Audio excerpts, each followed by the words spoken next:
Using the supplied trim removal tool, pop open the access kick panel below the steering wheel. Remove the two bolts that secure the steering column trim panel and remove the trim panel itself. Use the trim removal tool to remove the upper display trim and center trim pieces.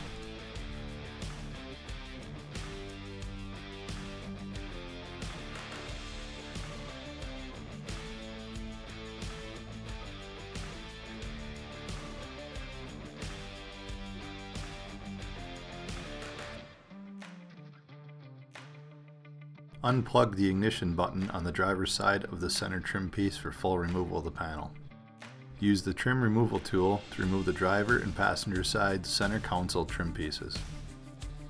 Remove the 4 upper bolts securing the radio and HVAC control panel and pop out the panel.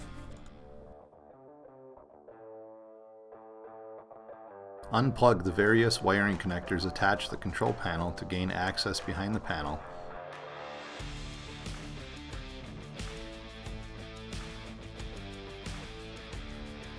Tucking the harness off to the right side for maximum access.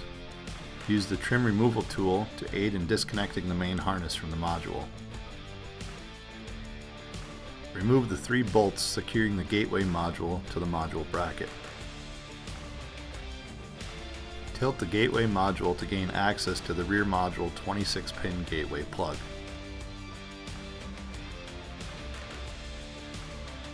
Gather the gateway harness, FGIM module, data link harness, and VHM module. Plug the black plug of the gateway harness into the forward gateway module. Plug the white plug of the gateway harness into the FGIM module. Plug the OEM gateway plug into the FGIM module.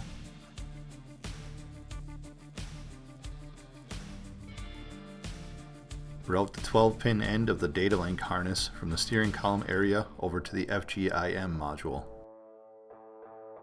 Plug the 12-pin connector into the FGIM module.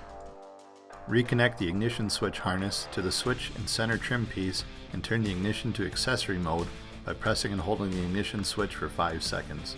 Once the ignition is on, plug the 6-pin connector end of the data link harness into the VHM module to begin the VHM initialization process as outlined in the manual.